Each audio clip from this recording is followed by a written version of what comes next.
মহারাজকে কি মধু খাইয়েছে যে মহারাজ গোপাল ছাড়া চোখে অন্ধ? আরে আমরা যেন মহারাজের কাছে ফেল না, কিছু একটা করতেই হবে।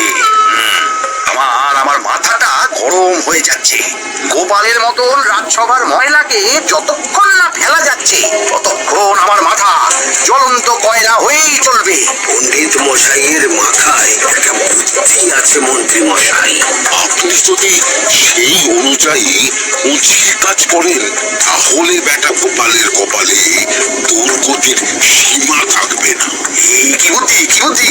আপনি বরং এই ব্যাপারে পণ্ডিত মশাইয়ের সাথে একবার আলোচনা করে নিন। আমি চলি, কেমন? আমি চলি। হ্যাঁ, এসো।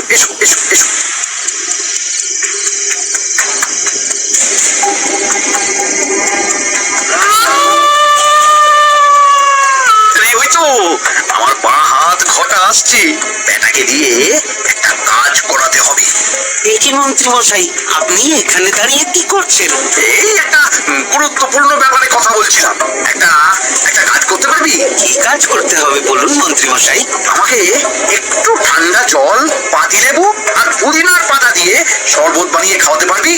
সেসব আমার ঘরে ব্যবস্থা করাই আছে।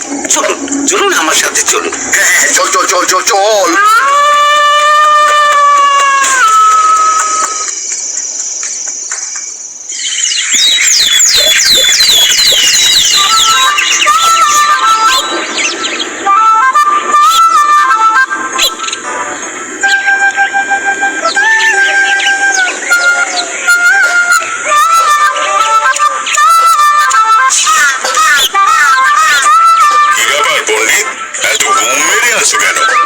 সকাল গিন্নি খুব বকেছেন মনে হচ্ছে। গিন্নির বাক্য সুধায় গাল ভরে গেছে, আর কিছুই কানে ঢুকছে না। আরে দাঁড়াও পণ্ডিত, দাঁড়াও জ্যোতিষী। পণ্ডিত তো আমার কথা শুনতেই পেল না মনে হচ্ছে। তুমি তো দূর থেকে বলেছো, আমি তো বলেছি পাশ থেকে, তাতেও শুনতে পাইনি। কানের পোকা হলো নাকি? কি গো পণ্ডিত, ব্যাপার কি? কেমন বুঝছো? ভয়ানক কর্ণগোষ্ঠবদ্ধতার লক্ষণ। তুমি কচু বুঝেছো? আমার হয়েছে কর্ণগোপাল, তোমাদেরও হতো, কিন্তু তোমাদের দোকান কাটা বলে হয়নি। তুমি আমাদের অপমান করছো।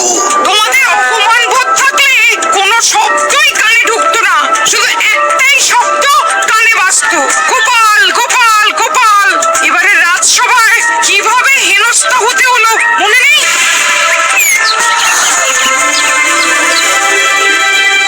মহারাজ, একটা ভিক্ষা আছে। ভিক্ষার জন্য কৃষ্ণনগরের রাস্তাই সবচেয়ে উপযুক্ত জায়গা গোপাল, তুমি বরং সেখানেই যাও। মন্ত্রী মশাই ঠিকই বলেছেন মহারাজ।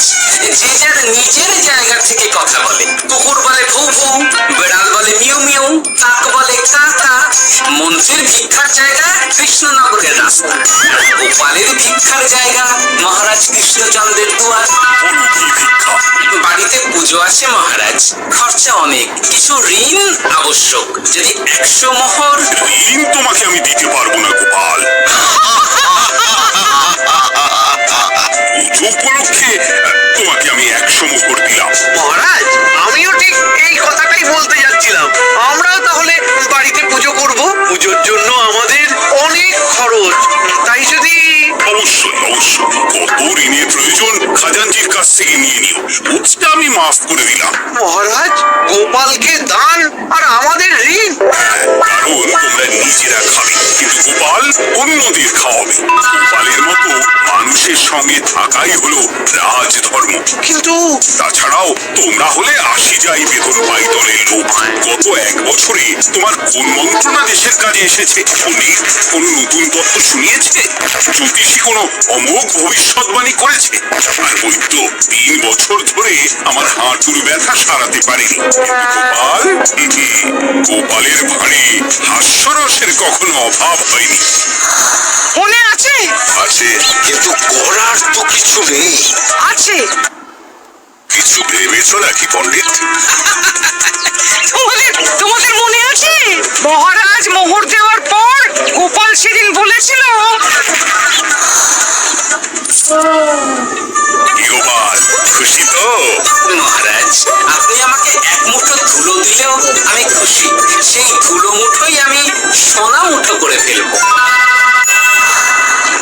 এলেই আবার একটু ছেড়ে কাশো তো দেখি পণ্ডিত, কি ভেবেছো? যা হবে দেখতেই পাবে।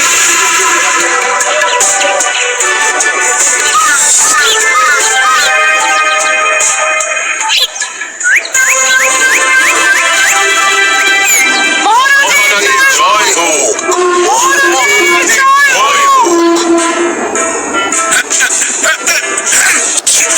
ওরে বাবা, এই যে সকাল সকাল চান করে ঠান্ডা লেগে গেল মনে হচ্ছে। মহারাজ, ওই কবি গান উপলক্ষে গত মাসটা আমি কৃষ্ণনগরের কোণে কোণে ঘুরে বেরিয়েছি। প্রজাদের মধ্যে একটা অসন্তোষ আমি লক্ষ্য করেছি মহারাজ। অসন্তোষ? আমি তো জানতাম আমার শাসনের প্রজারা সুখে আছে। সুখে তারা ভাসছে মহারাজ, কিন্তু একটাই অসুখ, তারা মহারাজের দর্শন পায় না। তারা মহারাজের পদধূলির জন্য আকুল হয়ে আছে, মহারাজের দর্শন পাওয়ার জন্য চাতকের মতো অপেক্ষা করছে। চিত্রকরকে দিয়ে চিত্র অঙ্কন করিয়ে বিলি করে দিলেই হলো।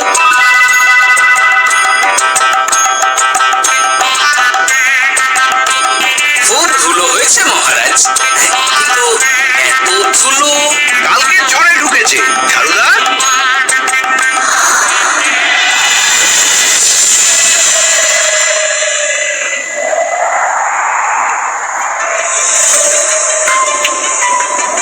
এই সুযোগ রাজসভা ফাঁকা, এমন ঝড় যে পেয়াদারাও বাইরে নেই। কাজটা সেরে ফেল, বুঝলি?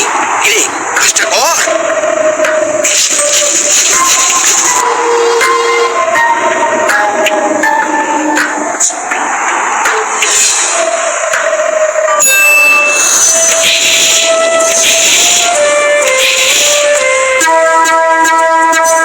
এত ধুলো? মহারাজ, কাল ঝড়টা বড় সাংঘাতিক হয়েছিল। তা বটে। আচ্ছা গোপাল, তুমি বলেছিলে মহারাজ তোমাকে এক মুঠো ধুলো দিলেও সেটা সোনা হয়ে যাবে। এখনো সেই কথাই বলছি। মন থেকে বলেছিলে না মহারাজকে তেল দেবার জন্য? তেল দেওয়ার দায়িত্বটা তো আপনি নিজের কাঁধেই নিয়ে ফেলেছেন। আমি যা বলি সত্যি বলি। আজ যদি এই 4 ঝুড়ি ধুলো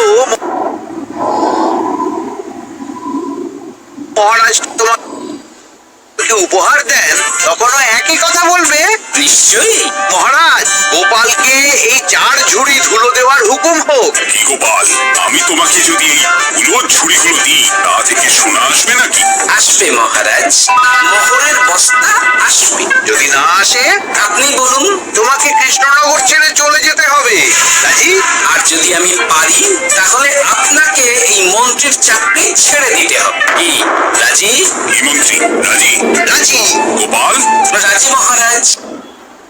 আচ্ছা, আর কেউ মন্ত্রীর পক্ষে বাজি ধরেছেন নাকি? হ্যাঁ, আমি আমি আমি আমি ও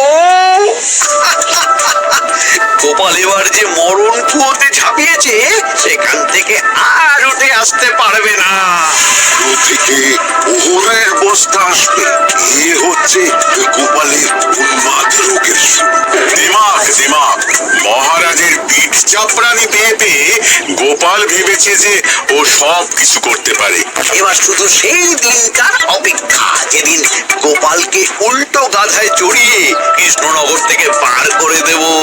এতটা নিশ্চিন্ত হবেন না মন্ত্রীমশাই। গোপাল কিন্তু হালকা কথা ছুঁড়ে দেওয়ার লোক নয়। কি বলতে চাইছো পণ্ডিত? ওই 4 ঝুড়ি ধুলো থেকে মোহরের বস্তা আসবে? না, তা বলছি না, অন্য জায়গা থেকেও তো মোহরের বস্তা আসতে পারে। তার সঙ্গে ধুলো মিলিয়ে দিলেই কিল্লাপতি। গোপালের নিশ্চয়ই কোনো পরিকল্পনা আছে। গোপালের সব পরিকল্পনার গোড়া মেরে রেখে দিয়েছি পণ্ডিত। কটা আছে গোপালের পিছনে, আর কটা আছে গোপালের বাড়ির পাহারা। লুকিয়ে কিচ্ছু করতে পারবে না। আরে, ওই তো কটা আসছে। বিল্লিক, উল্লু, তোকে আমি জল বিছুটি দেবো। গোপালকে ছেড়ে চলে এসেছিস কেন? ছেড়ে আসবো কেন মন্ত্রী মশাই? গোপালকে ওর বাড়ির সামনে ছেড়ে এসেছি। ওখানে তো ঘটা আছে, বড্ড ঘুরিয়েছে বেটা। কোথায় কোথায় গিয়েছিল গোপাল? 4 ঝুড়ি ধুলো নিয়ে বেটা বাড়ির উল্টো দিকে হাঁটা দিল। চললাম পিছু পিছু। যাচ্ছিল কোন দিকে? নদীর দিকে। কিন্তু গোপাল দাঁড়ালো জুতোর বাড়ির সামনে। এই জুতো হলো সেই লোক যে লোকজনের বাড়িঘর কেনা বেচা করে আর লোক ঠকায়। আগে রাজধানীতে থাকতো। এই বেটা রাজধানী কৃষ্ণনগরে পালিয়ে এসেছে, এখানেও লোক ঠকাচ্ছে, কিন্তু ব্যাটা এত চালাক যে কিছুতেই ধরা যাচ্ছে না। এইরকম লোককে ধরাচ্ছে হাতে রাখা ভালো নয় কি মন্ত্রী মশাই? সে তো জানি, কিন্তু ওর ওপর মহারাজের কড়া নজর আছে। এখন ওর সঙ্গে সম্পর্ক রাখা খুব ঝুঁকি। যাই হোক, তারপর? হ্যাঁ, তারপর যদু, যদু রে, গোপাল খুড়ো, আরে তুমি এখানে কি করছো? দেখতেই তো পাচ্ছিস ধুলো, তবে যে সে ধুলো নয়, মহারাজ কৃষ্ণচন্দ্রের পদধূলি। শুনিসনি বোধহয় এখন কৃষ্ণনগরের সবচেয়ে বেশি চাহিদা মহারাজের পদরেণু। আচ্ছা, মহারাজের পদরেণু নিয়ে যাচ্ছ কোথায়? এই ছোট ছোট পুলিন্দায় ধরে কৃষ্ণনগরের প্রত্যন্ত জায়গায় যেখানে প্রজারা মহারাজের সাক্ষাৎ পায় না, সেখানে বিক্রি করব। তোমার কি মাথা খারাপ? পায়ের ধুলো বিক্রি হবে? ওরে, গতবারে মাত্র এক ঝুড়ি ধুলো 1000 মোহরে বিক্রি করেছিলাম, এবারে 4 ঝুড়ি।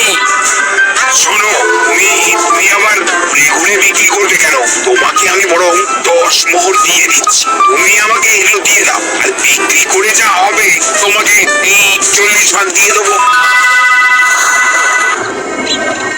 ওই 10 মোহরে বদমাস যদুকে ধুলো বেচে গোপাল বাড়ির দিকে চলল। বাড়ির সামনে অব্দি পেছনে পেছনে গিয়ে তারপরে এই আপনাদের কাছে আসছি। বলিস কি রে, ধুলো বেচে 10 মোহর? ও মন্ত্রী মশাই, গোপাল তো একেবারে নাড়ি ধরে টান মেরেছে। গেল রাজসভায় এমন সুখের চাকরিটি গেল, এবার আবার রাস্তার ধারে গিয়েই বসতে হবে। আর নবাবের দরবারে জায়গা আছে কিনা খোঁজ করি কি। ধ্যাত্তেরি, 10 মোহর আর 1 বস্তা মোহরের মাঝখানে অনেক রাস্তা, সেই রাস্তায় আমি লোক বসিয়ে রাখবো। আরে আরে, ওই তো তোমার ঘটা আসছে। এই, তুই গোপালের ঘরের পাহারা ছেড়ে এলি কেন? গোপাল নেই নেই নেই নেই নেই নেই।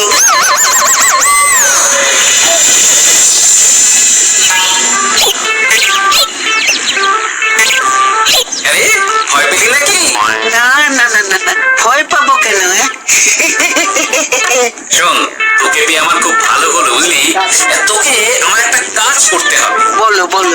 আসলে বুঝলি, আমার না গিন্নিকে নিয়ে তার বাপের বাড়ি যাওয়ার কথা ছিল, কিন্তু হঠাৎ বিশেষ কাজে আমাকে খামবাজে চলে যেতে হচ্ছে। এখন আমি গিয়ে গিন্নিকে বললে বুঝতেই পারছিস কুরুক্ষেত্র হয়ে যাবে একেবারে। তাই আমি কাউকে খুঁজছিলাম যে আমার বাইরে যাওয়ার খবরটা আমার গিন্নিকে গিয়ে দিয়ে দিই।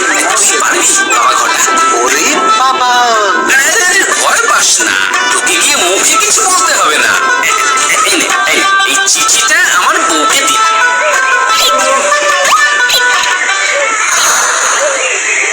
কৃষ্ণনগর ছেড়ে চুপি চুপি চলে যাচ্ছি, চালাকিটা দেখেছেন? সব চালাকি আমি তুড়ি মেরে উড়িয়ে দেবো। কি করবেন? চারিদিকে আমি অশ্বারোহী গুপ্তচর পাঠাচ্ছি, গোপালকে কোনো চালাকি করতে দেব না।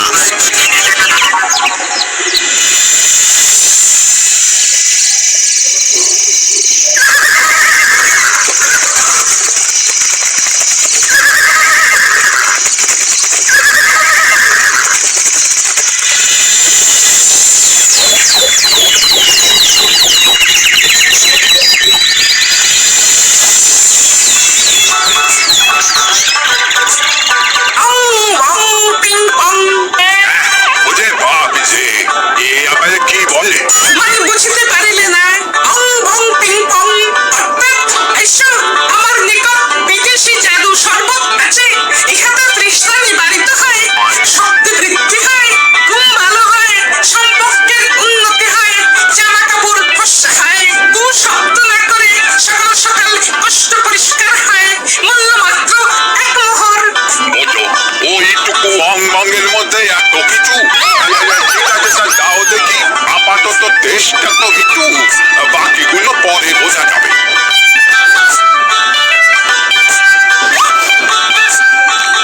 আহা, বড় ভালো খেতে তো। শক্তি বৃদ্ধি হলো। মনে হচ্ছে গায়ে যেন 2 গুণ বল পাচ্ছি। বুঝছি ভাই, ভিনদেশ থেকে জাদু শরবত নিয়ে এসেছে গো।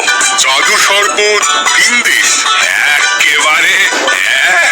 একেবারে বহু ভুজা শরবত, খেলে দেশটা যাবে, গায়ে জোর নিরাপদ হবে, ঘুম হবে, সম্পর্ক ভালো হবে, জামা কাপড় ভরসা হবে, সকালে হ্রাস করে পেটও পরিষ্কার হবে। দাও গো ভাই, আমাকেও দাও। গুড় জল সঙ্গে একটু ভাজা মশলা, আমচুর আর বিট নুন, শুদ্ধ দেশি জিনিস, জানলে কেউ ছুঁয়েও দেখতো না। কিন্তু একটু বিদেশি গন্ধ দিতেই একেবারে হট্ট মেলা। আরে তোমরাও এসেছো দেখছি। শোন শোন শঙ্কা, লং লং লঙ্কা। মানে অর্থাৎ এই শরবত খেলে আর শঙ্কা নাই, বুদ্ধি লঙ্কার মতন ঝাল হয়ে যাবে। তারপর ডং ডং ডঙ্কা, ডং ডং ডঙ্কা, ফাইন ফাইন টাকা আসবে। আমার কাছে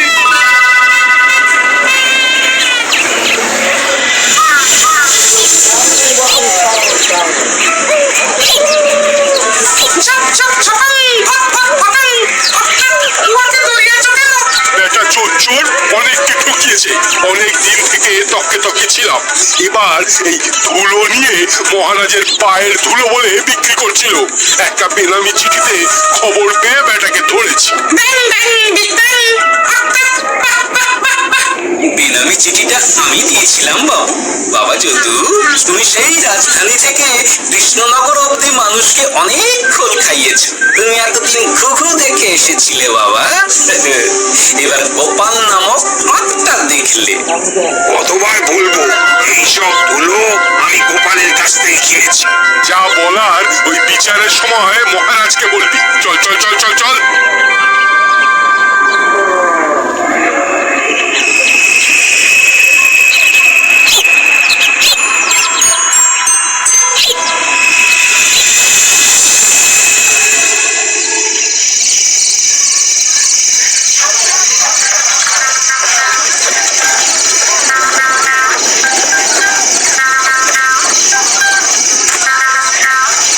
ঝন্টু মন্টু ননঙ্কু। সাহেব বলে কি দিয়ে দিতে হবে? কি বলছো সাহেব? বুঝতে পারছি না, কোথায় ফু দেবো? ঝন্টু মন্টু ননঙ্কু।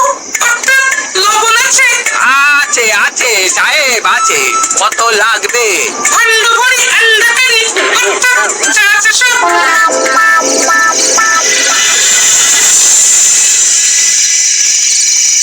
ব্যাস, মোটামুটি আশেপাশে সব দোকানের নুন এখন আমার জিম্মায়। এবার আসল মজা শুরু হবে।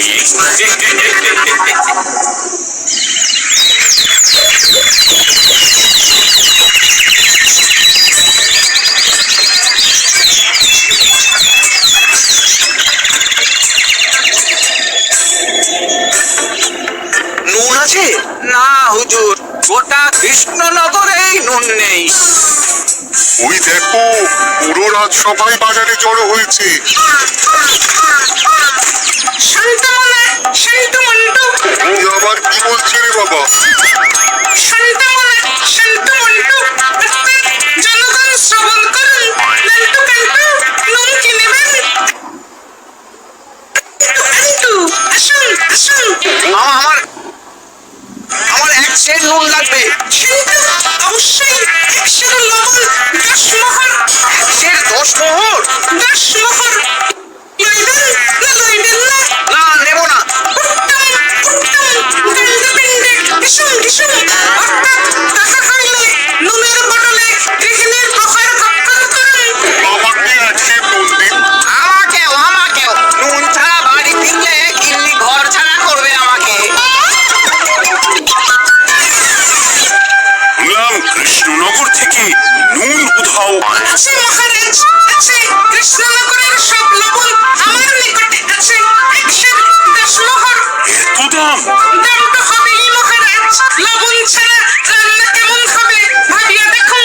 ঠিকই বলেছ, রাজবাকশালেও তো রান্না বসেনি। 100 সেরের মতন রাজপ্রাসাদে পাঠিয়ে দাও। 1000 মোহর দিয়ে দাও।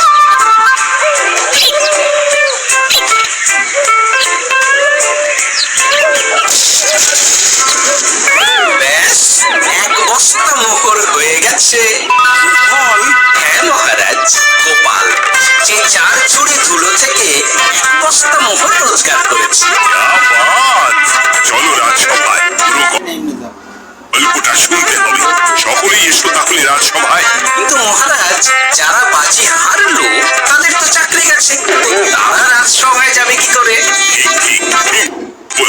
আর যারা বাজি হারলো তারা বাদ, বাকিরা চল।